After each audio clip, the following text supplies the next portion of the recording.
And there it did. It froze again. It always freezes at the end there, and it never does it when I do a dry run. Just technology doing technological gremlin-y kind of things. But at least it didn't completely freeze like the Christmas single last week. That was a bit embarrassing, but, such things happen when you're live. Anyway, cheers, everyone. It's Friday. It's been an eventful week. I'll fill you in on all of that as we go through. But beer is very, very, very much required. Cheers, everyone.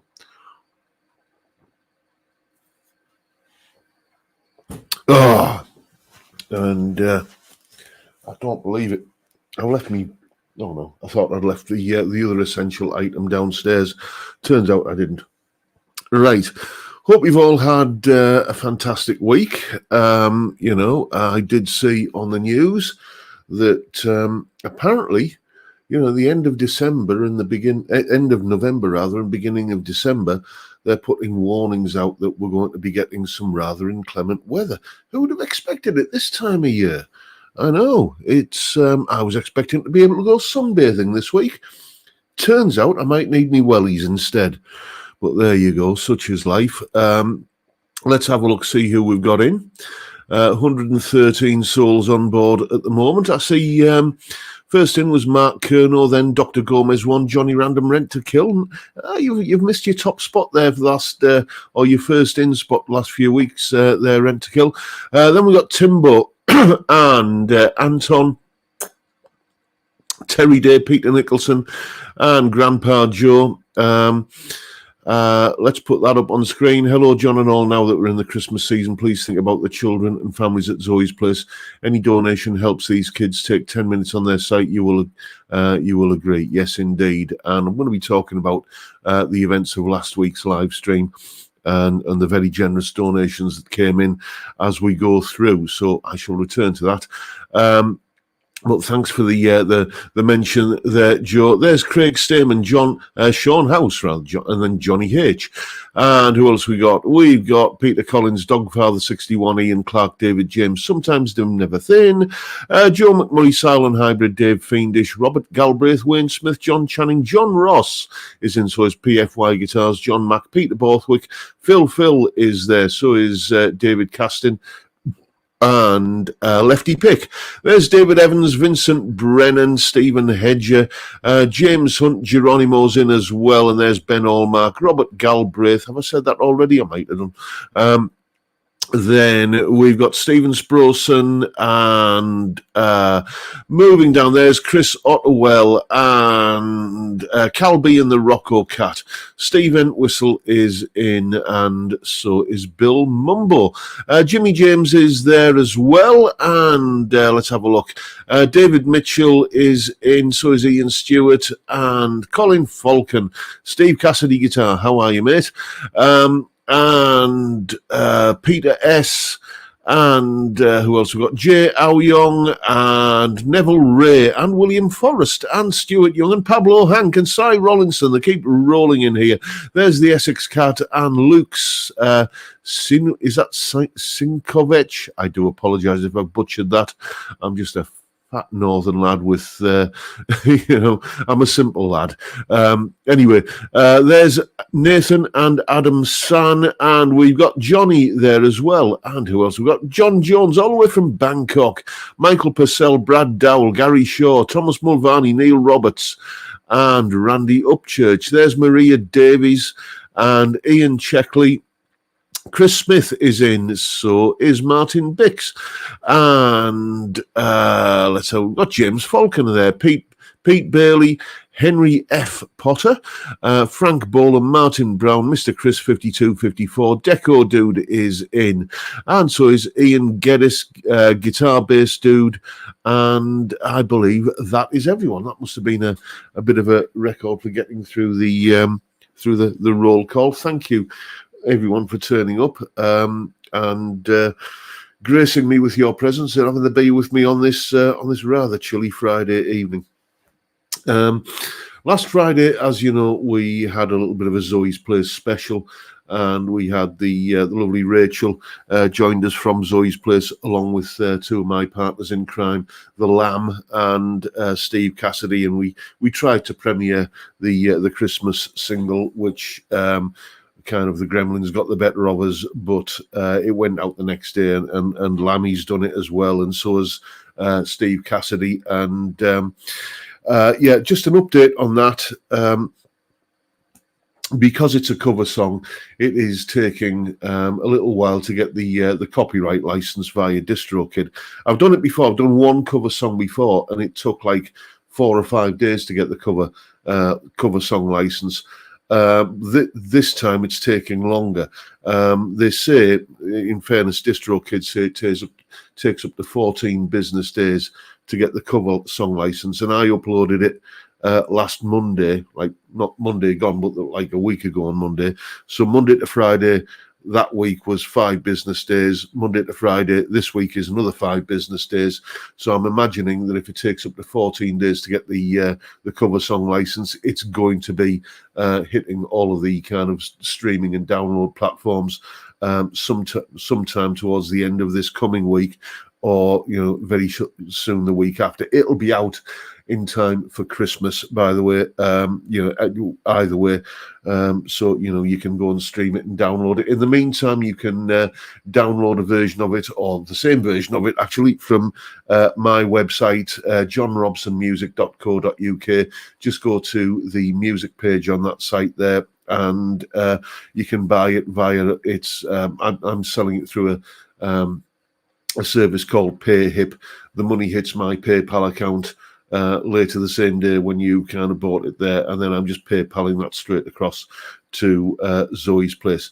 And thanks to the super chat donations that came in last week on the live stream. I don't know if you saw the community post that I put up on the Saturday morning. Thanks to you hugely, wonderfully generous people who joined the live stream last week. I was able to pass on £207.73 to Zoe's Place. There were a few currencies in there that weren't kind of like the Canadian dollars and Singapore dollars and US dollars and stuff. So I had to do a little bit of currency conversion. Once I'd got it all converted to UK sterling, it worked out as £207.73. That's what you generous folks donated. YouTube will take a third of that, but I'm covering that cost, and that's my little donation to Zoe's Place as well. Then, after the live stream had gone out, and I do apologise, I can't recall the chap's name. I should have written it down, but somebody in the comments section, when the live stream just becomes like a regular video with a comment section below it, one incredibly generous chap, kind of made it plain that he donated £1,000 to Zoe's Place off the back of, just me sitting here and kind of doing that live stream, and you chaps joining in, and all the kind of good work from Steve and the Lamb and everything. It's such a heartwarming thing. So cheers, everyone. You deserve it. If you haven't got a drink, go and get yourself one. Don't care if it's too early. It's 5 o'clock here, which means it's time for a beer. Cheers, everyone.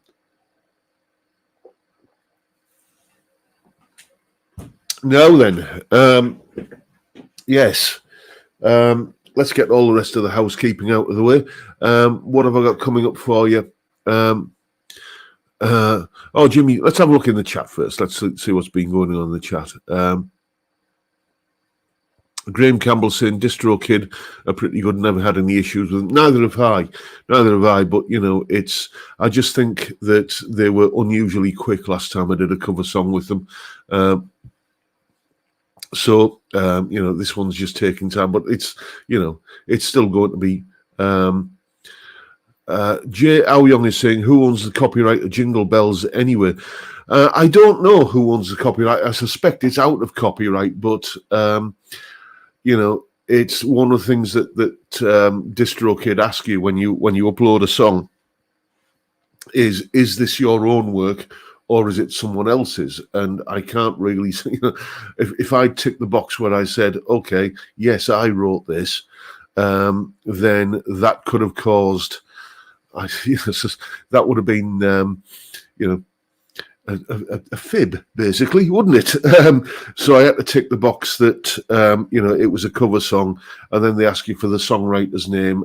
So I had to kind of do a quick little Wikipedia search who wrote Jingle Bells, and I can't remember the chap's name now, but he's long dead, and put it, so I put that, his name in, and then they seemed quite happy to chew on that data, and as I say, 14 business days to get the cover song license through, and I will keep you updated.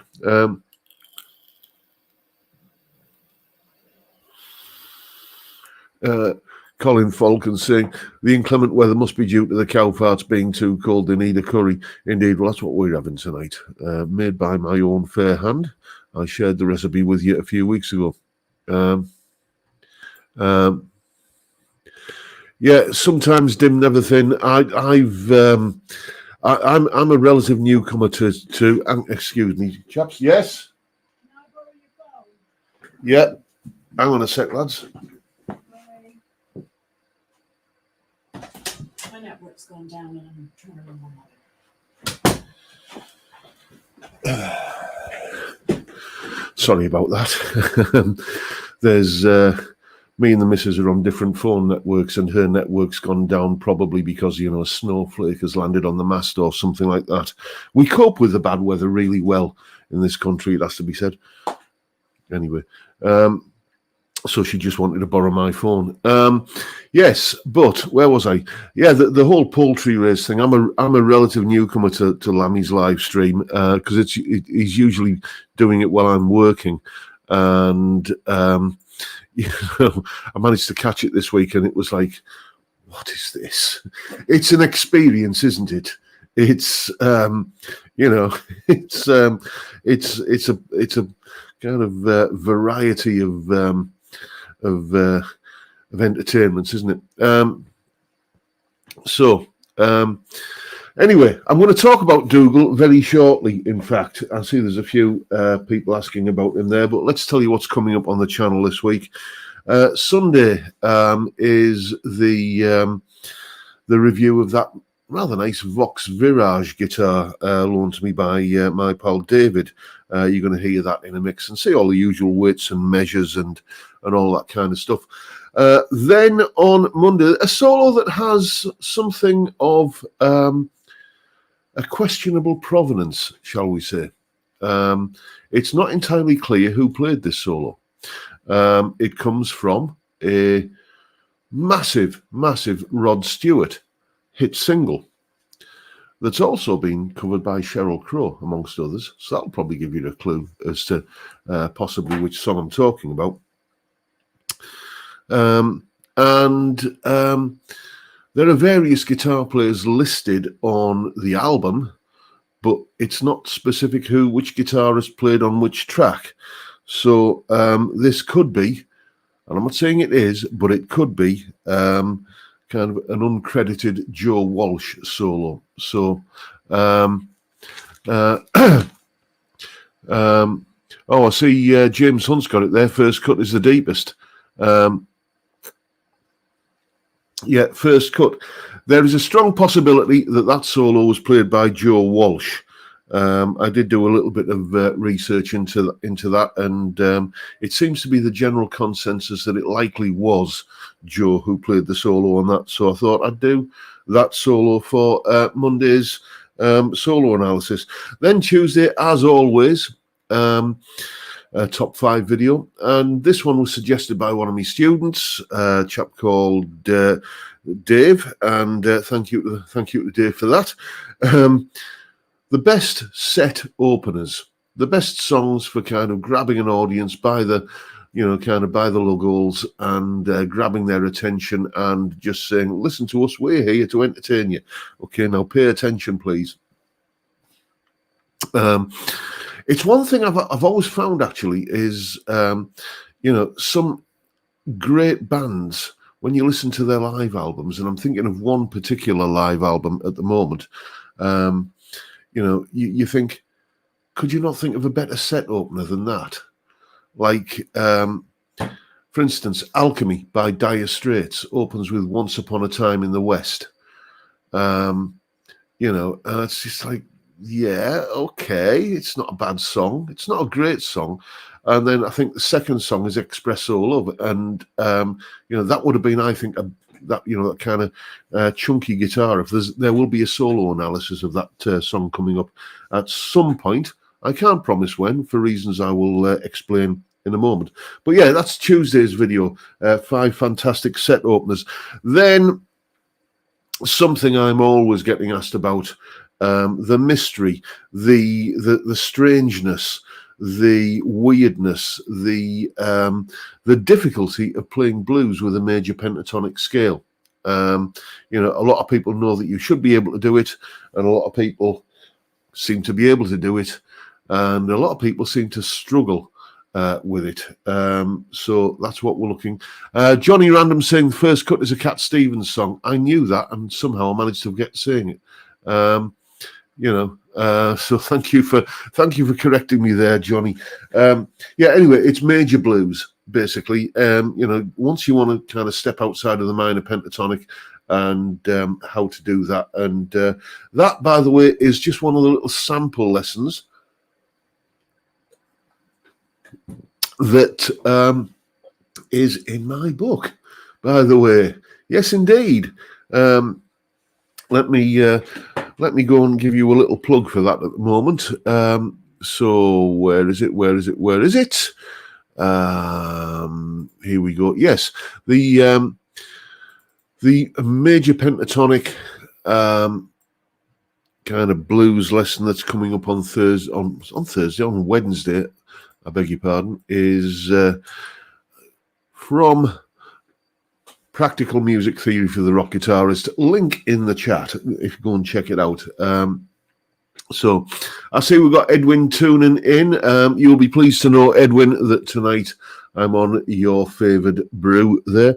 So that's Wednesday's video, Major Blues. Then on Thursday, we are looking at another guitar that's been very generously loaned to me. I've got quite a few loaner guitars in here at the moment, including, shall I give you a sneak preview? I'll tell you what's coming up on Thursday, by the way. It's a Gretsch Electromatic Projet, and that is the guitar that's coming up on Thursday. Just a kind of first impressions video, just kind of what's it like. I've done a couple of Gretches before. I've got Jet on the brain because I've got a Jet guitar over there that I'm looking at, which will be getting reviewed in the next couple of weeks on the channel as well. But yes, shall I show you what else is coming up? This one's going to be in the new year.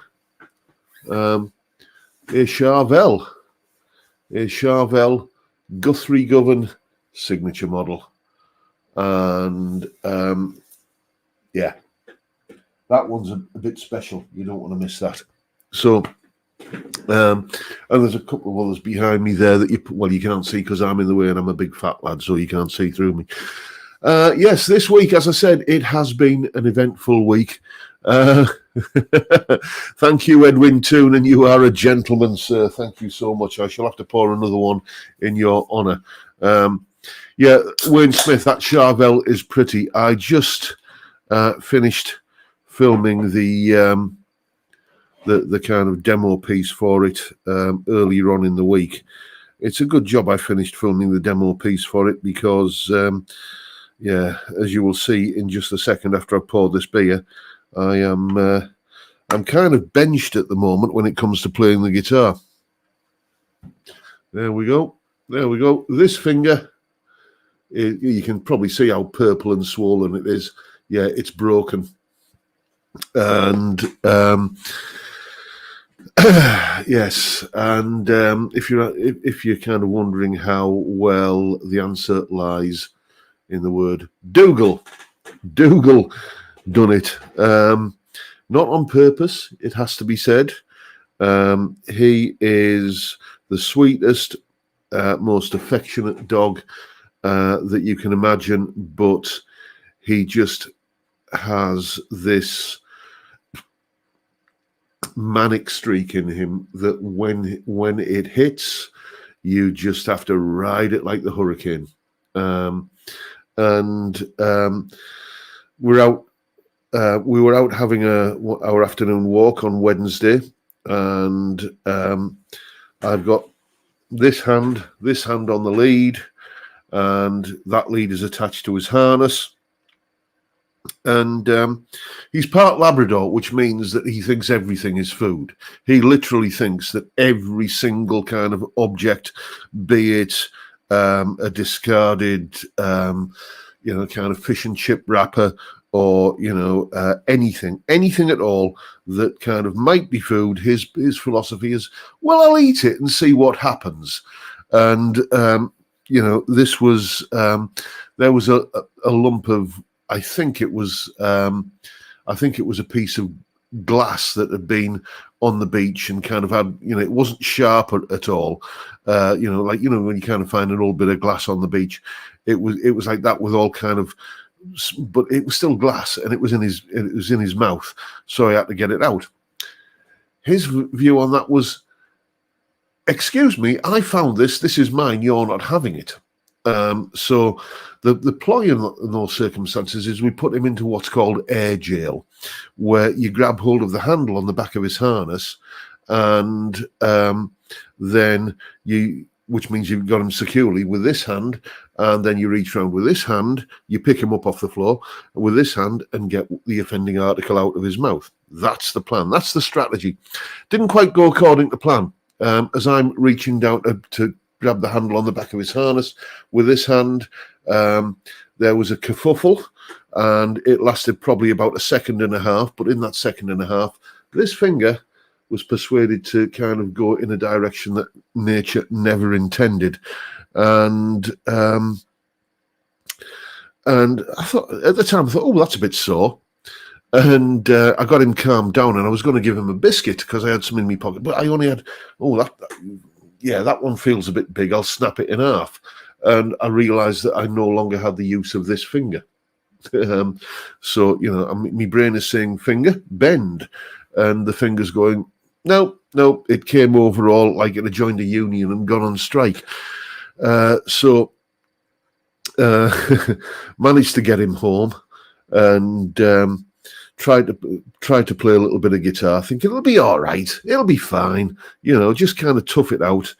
And no, it wasn't fine. And a trip to the local hospital, urgent treatment clinic, and 4 hours of waiting around, turns out, and an x-ray turns out that I've broken my finger, and I'm going to be benched from playing the guitar for some time.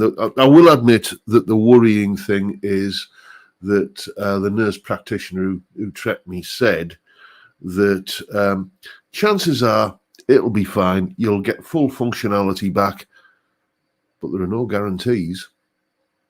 And that's there are no guarantees is the phrase which is, kind of echoing in the back of my head, like you see in a bad movie. No guarantees, no guarantees, no guarantees. Like that. That's that. I wake up on a morning, and that's the phrase that's in my head. So we shall see. I shall keep you posted. The good news, as far as you chaps are concerned, is that I have pretty much all the video content done, in the can, uploaded, ready, scheduled to go live until I think the 21st of January. We shall, I've got a couple of tabs to do, but that's just typing, and I can still do that. And a couple of top 5 videos to do, but that's just talking. And as you can tell, I can still do that.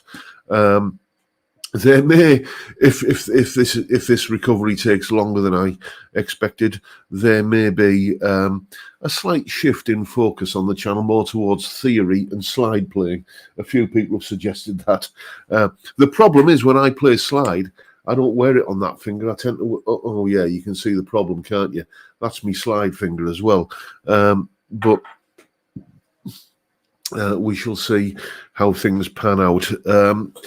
At the moment, I'm just thinking about the end. Just like now, I'm in beer mode, so it's just like beer, curry, TV, and that's all I'm thinking. The good news is it doesn't hurt.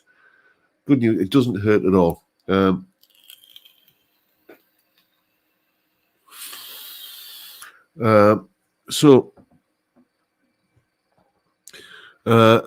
Anton's saying, how about some C6 Steve one-string guitar lessons? Just suggesting, I'll get me caught. I have been thinking about doing something on a cigar box guitar, I must admit, because, you know, it's my sort of compromise, really. A few people have been asking me for, you know, kind of ukulele content. And, well, you can just toddle off with that idea, I'm afraid. The ukulele is... you know, the work of the horned beast, I'm afraid. I will not be doing ukulele content, but, you know, Henry F. Potter saying, I guarantee you'll be fine. Keep on saying that kind of thing, mate, because that's exactly the sort of thing I want to hear.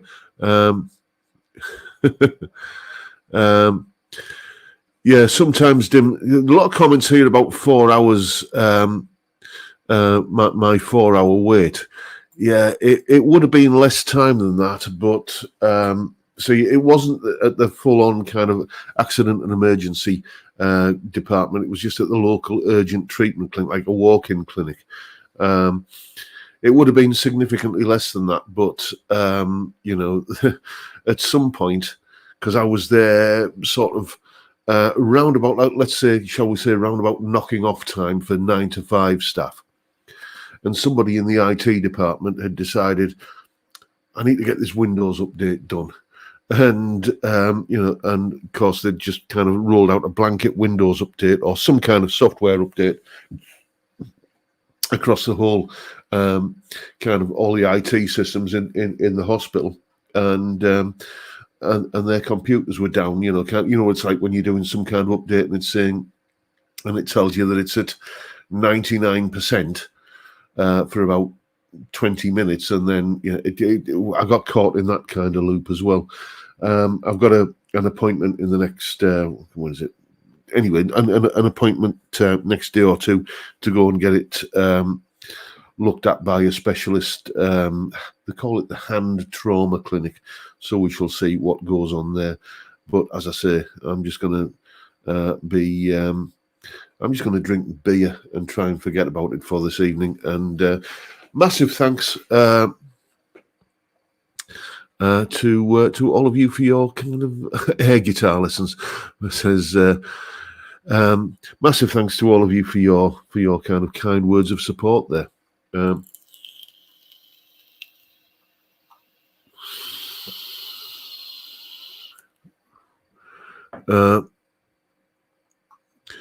Uh, 4 hours is quick, says sometimes dim and everything. Oh, I say I've got another super chat there. Oh, Mark Gowans. John, if you want to play a slide, you can always try it the Richie Blackmore. He holds it in his hand rather than over his fingers. Yeah, I've seen a few people doing that, playing it like a kind of a lap steel or kind of pedal steel kind of way, holding it like that. Yeah, that might be a thing.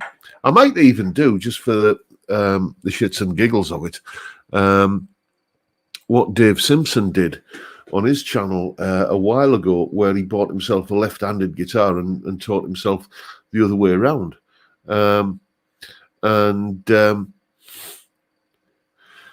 Now, Maria Davies is saying, how about guest guitarists to play whilst you present the show? Just a thought, John. Now, you have had a thought there. You have had a thought there. Leave that one with me. Leave that one with me. Needless to say that a lot of my students are getting lessons in power chords at the moment, where I can do this like that, and they're getting a lot of lessons in theory as well at the moment. And once again, I want to say a massive thank you to all of my students who are, kind of bearing with me throughout this. I won't deny it is kind of playing on my mind a little bit, but it's marvelous what a few beers can do to improve your mind, your state of mind.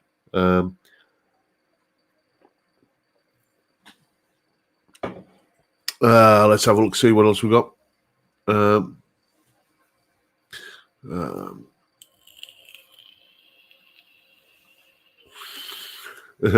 John Mack, yes, I agree with you there, mate. They often say the NHS is the envy of the world, but no one seems to copy it, do they? But that's as close to politics as I'm going to get on the channel.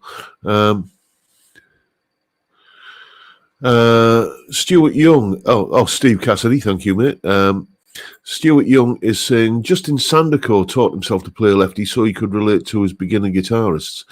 I do have a little bit of experience of playing left-handed, sort of, because I have a couple of kind of left-handed students who come like here for lessons, and I often just kind of pick up their left-handed guitar and kind of play it upside down and play the chords right-handed and stuff. That's not really playing left-handed, and just to kind of see if I can do it,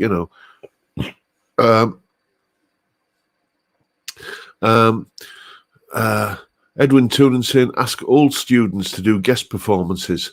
Yeah, now there's a thing. There's a certain Mr. Stamen in the chat and a certain Mr. Toonan in the chat. And one or two others that I can think of who might be, kind of up for that. I will leave that one with me.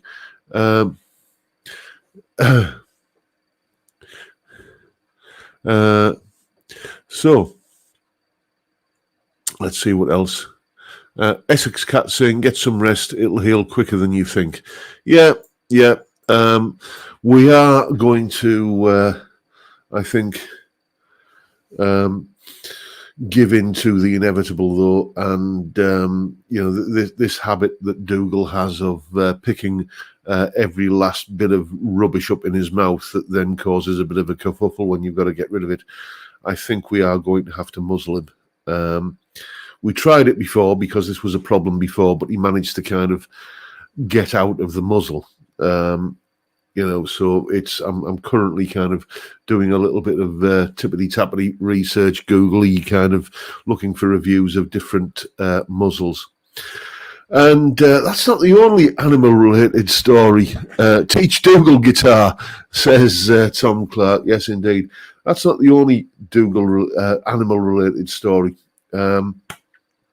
This is an old house.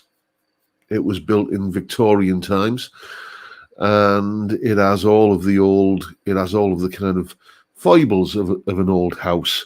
I don't think we've got any ghosts. Well, I know we haven't got any ghosts because ghosts don't exist. But we do have a mouse. We've been hearing scratchy kind of noises coming from behind the kitchen cabinets the last few weeks. And I set a couple of humane traps, the ones that just trap the mouse rather than killing it, if anybody's in. He hasn't,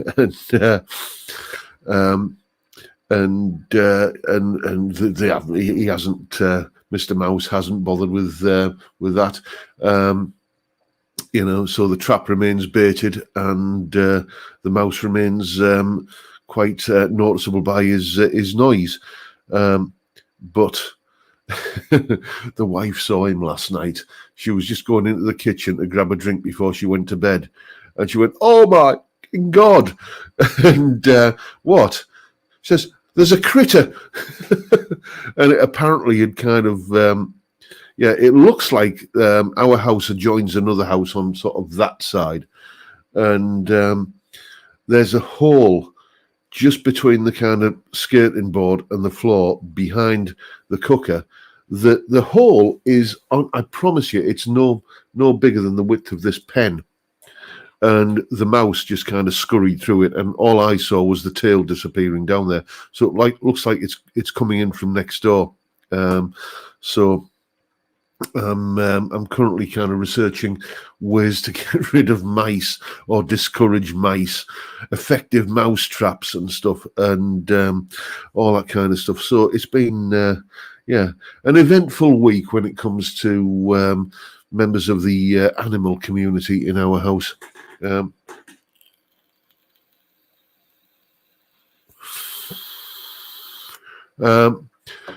James Hunt saying you never have only one mouse.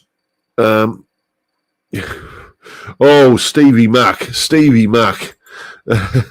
Wife saying the old one-eyed mouse. Yes, indeed. Well, there you go. Bit of dumsh and all of that. Robin Forter saying get a cat.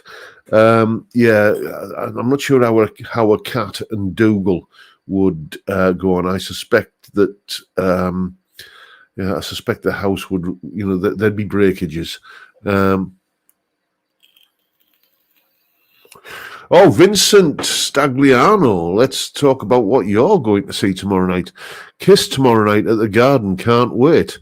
Good for you, mate. Good for you. There's nothing like, is there, that kind of sense of sometimes I think that when you've got a gig coming up, a gig that you go to, it's a band that you really want to go and see, and the date's circled on the calendar, that anticipation is, that's as much fun as the gig itself, isn't it?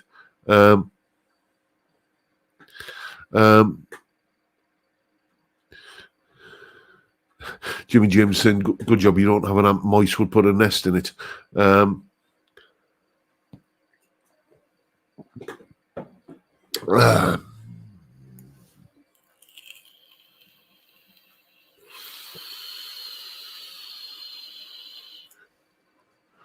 Let's have a look.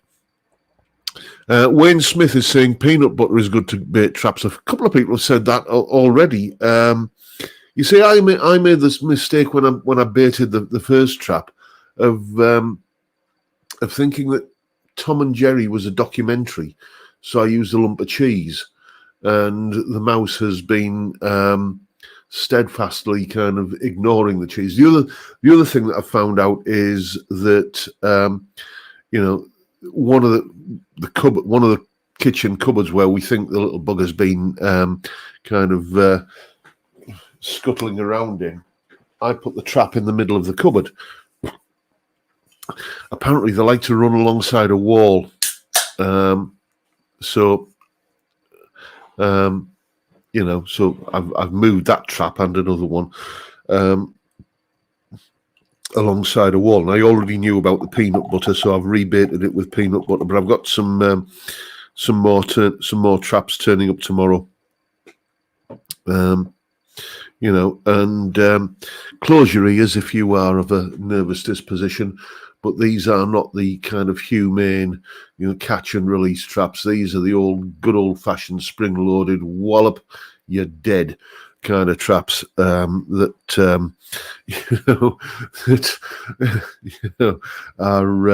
are arriving from Amazon tomorrow.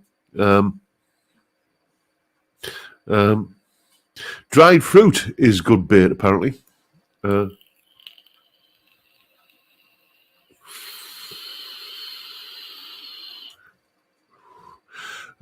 Anyway, that's enough about. Tell Mr. Mouse you're getting a ukulele. Mind your fingers in those traps. Yes, indeed. And Johnny Random saying mice come back from the humane traps. Pablo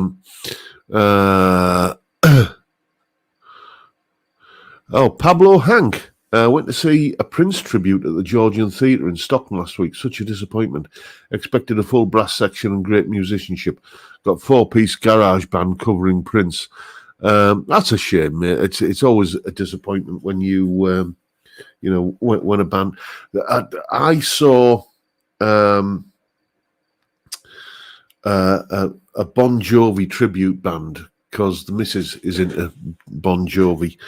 So, gosh, it's got to be about 20 years ago, more than that. It's got to be around about 2000, 2001, at a venue that is sadly no longer here, the Red Car Bowl, which is literally just, kind of less than a minute, well, was literally less than a minute's walk from me.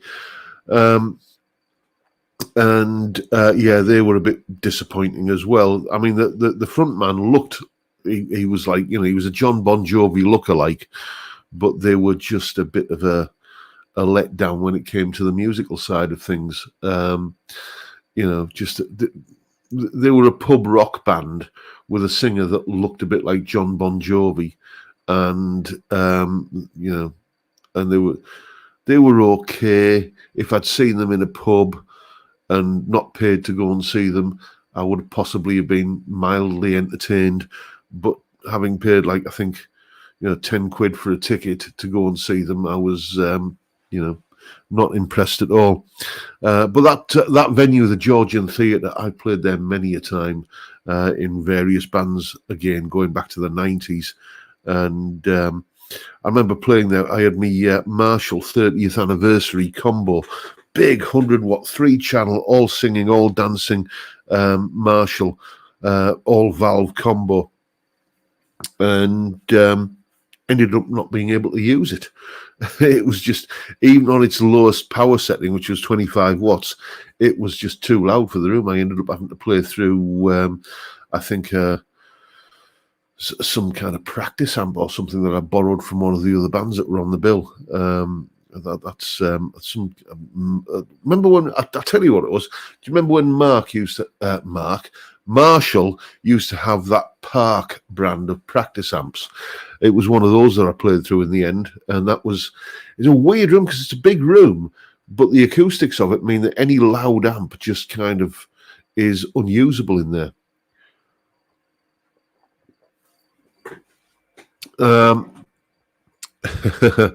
Wrong, Jovi, says Sean House.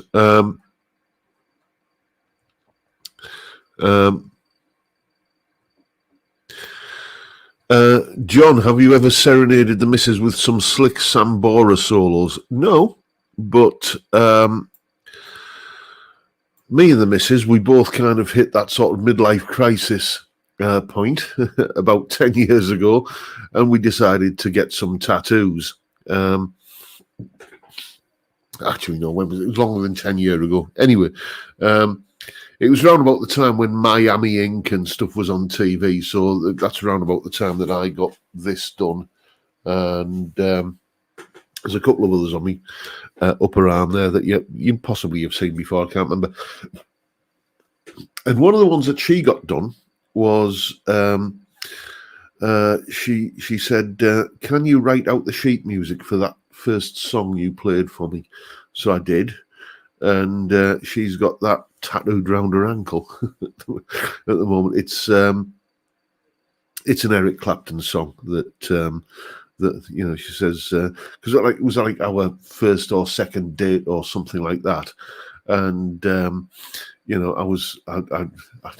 I'd managed to talk her back to my place, and and she saw that. "Oh, do you play guitar?" "Yes." "Oh, well, can you play anything?" "Oh, I can play this." "Oh, that's really good." And I knew I was in then. I knew, oh, hello. Yeah, things are going in the right direction here. And that sort of became our song, if you know what I mean. Anyway, she asked me to kind of write out the sheet music, and she took the sheet music down to the local tattoo parlor and got it tattooed on her ankle. There you go. So there's something you didn't know before now. Anyway, let's have a look. See what else we got in the chat. Not wonderful tonight. Not wonderful tonight. No, it was Tears in Heaven.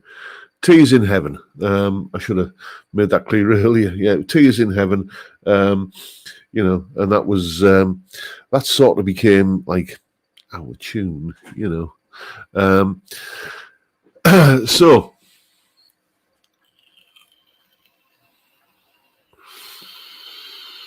let's have a look. James Falconer, I am on the same page as you, mate. If I never hear Wonderful Tonight again, it will be too soon. Yeah, it's, for me, Wonderful Tonight is just everything I dislike about Eric Clapton. There's a phase in his career where, in his own autobiography, the man himself admits this, that he was just phoning it in. He was just paying the mortgage. He was just, every tour was just like one long extended party. And, it was just, he was kind of just, as I say, phoning it in. And Wonderful Tonight is the epitome of that period of his career. Occasionally you'd get flashes of brilliance, occasionally. From that same album, actually, that Wonderful Tonight came from, the Slow Hand album, you had Cocaine. And that's pretty good. But a track that no one ever talks about from that album is Peaches and Diesel. That's a great track, I think. And of course, Lay Down Sally. Yeah, that's a great song that could have been better recorded. It's a shame he's never revisited it in his career, I think. Then I know it's a little bit after this, but early 80s, the guitar work he did on the Roger Waters Pros and Cons of Hitchhiking album, for me, is just electrifying. So,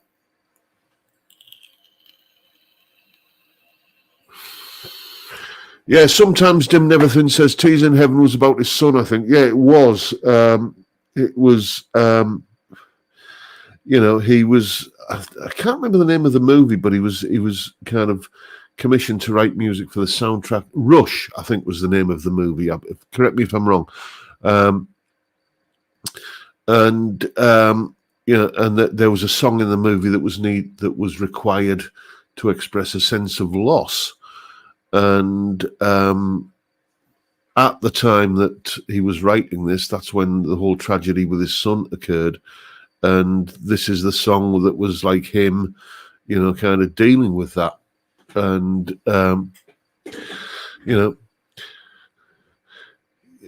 Maria Davis is saying, I thought Wonderful Tonight was about Patty Boyd. Yes, indeed it was. That was a trivia question. Back in my days of when I was the genial host on Palace FM, which was the local community radio station in this parish.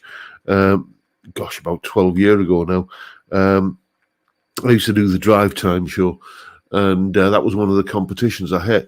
I said, what is the link between Layla by Derek and the Dominoes, Something by the Beatles, and Wonderful Tonight by Eric Clapton?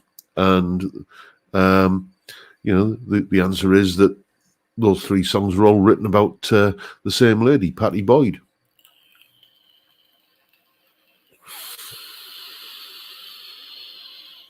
Jay Aoyong, let's put you up on the screen there, mate. First Eric Clapton's song I heard was Wonderful Tonight, actually. That's why I never understand what all the fuss was about until very, very recently when I heard Layla.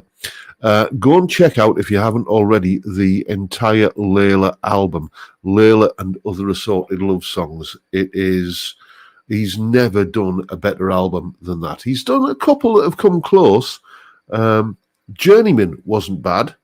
In 1989, and From the Cradle, which was I think 1995, was pretty good. Riding with the King that he did with B.B. King, that was a pretty good kind of laid back blues album, a very honest blues album, that. But the Layla album for me is just, it's just there. It's just like that. If you only have one Eric Clapton album, so if you only have one Pink Floyd album, I reckon it should be Dark Side of the Moon. If you only have one Eric Clapton album, it should be the Layla album. J.L. Young Sing, yep, that's what I meant, the Layla album. Ian Clarkson, didn't Robert Plant write a song for his son in similar circumstances? I did not know that. I knew Robert had lost his son, but I didn't know there was any music resulting from it.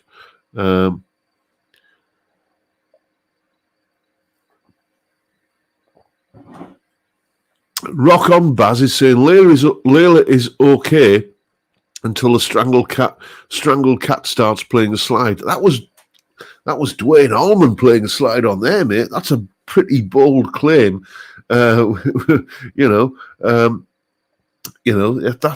was because that was like Eric was wanting to basically kind of poach Dwayne from the Allman Brothers band, and Dwayne was, I'll do it as a guest appearance, mate, but it's I have my own band, thank you very much.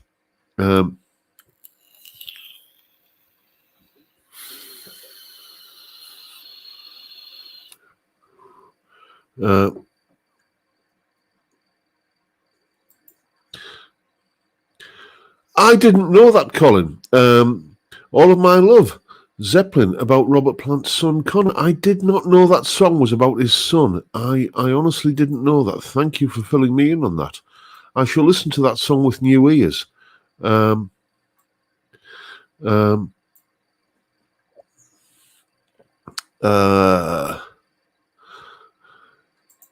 She Lele is saying, hi, Jet or classic vibe? Easy answer there, Jet. I haven't shown you this one yet. There is a new Jet in town, the Jet JT350. This is an excellent guitar. It really is. You're going to have to wait until the new year for the review of that one. And I know there was the Jet GS300 that I unboxed a couple of weeks ago on the live stream. Because of the way I do the videos and the scheduling, everything, the review of that one will be going out just before Christmas. And that Jet Telecaster that you've just seen there, I have plans for that guitar. Steve, let's put you up on screen there.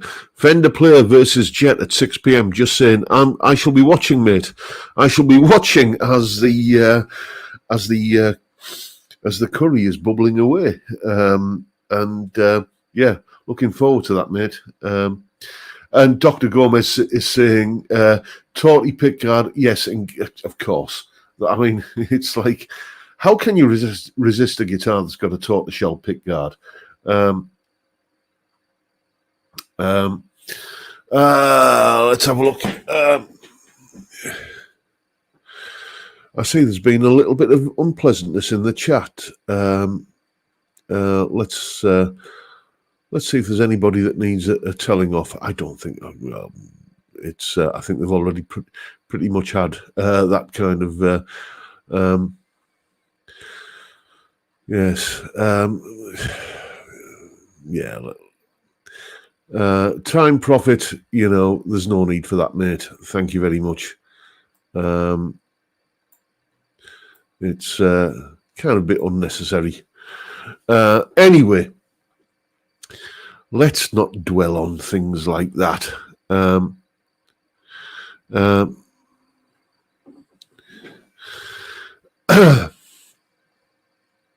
Let's see what else we've got to talk about in the dying moments of the game.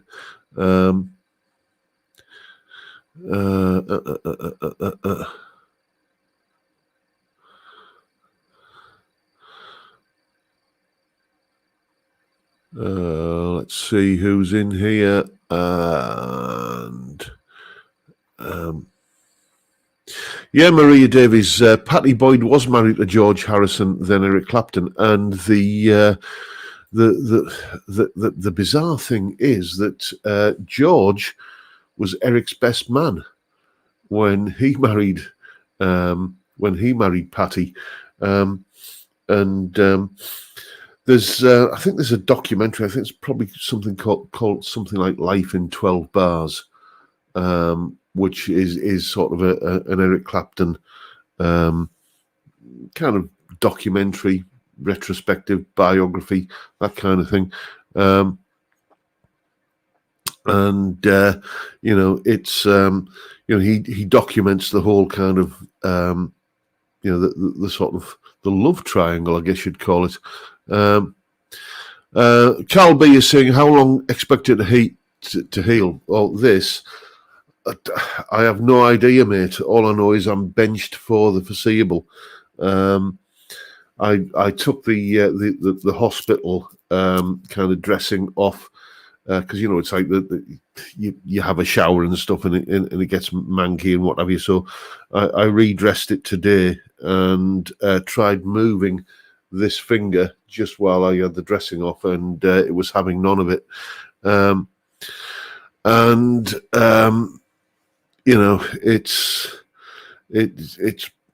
It is what it is. I'm just going to have to wait it out, basically. It's just a waiting game.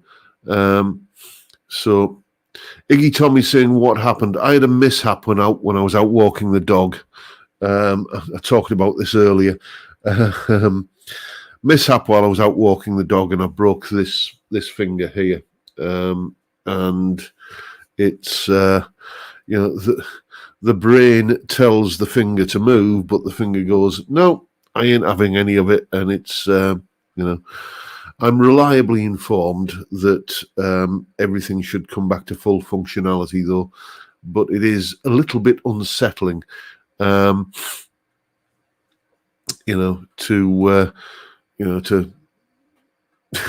have the one thing that you're any bloody good at denied from you,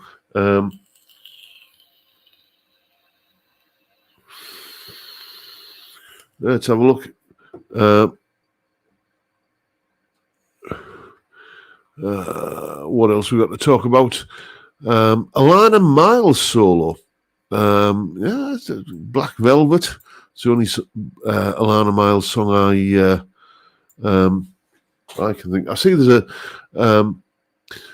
a debate going on there about about roasted maple. Yeah, I mean, the main advantage I find of roasted maple is that you basically know you're never going to get fret sprout, because fret sprout is caused by the wood shrinking, and if all of the moisture has already been taken out of it, then it's it's never going to kind of shift, basically. Lefty Pick saying, hope those mighty fingers get back to work as soon as possible. Yeah, well, you and me the same, mate. I've got like a room full of, because you can see all the guitars behind me there. I've got a room full of great guitars here, and it's absolutely killing me to not be able to pick one up and play one. It is what it is, though. Anyway, 59 minutes in, and I'm coming to the end of my last beer, so I'm going to wrap things up there, chaps. Thank you for cheering me up as much as anything else. I must admit I was feeling a little bit down in the dumps because of obvious reasons earlier. You've cheered me up no end. You've made it feel more like a Friday night again. And now I'm going to go and spend some quality time with the missus and drink more beer, eat curry and watch some TV. And thank you for turning up and watching a fat, bald northern lad talk absolute bollocks for an hour. And I'll keep on doing it till you're sick of me. But for now, time, gentlemen, please.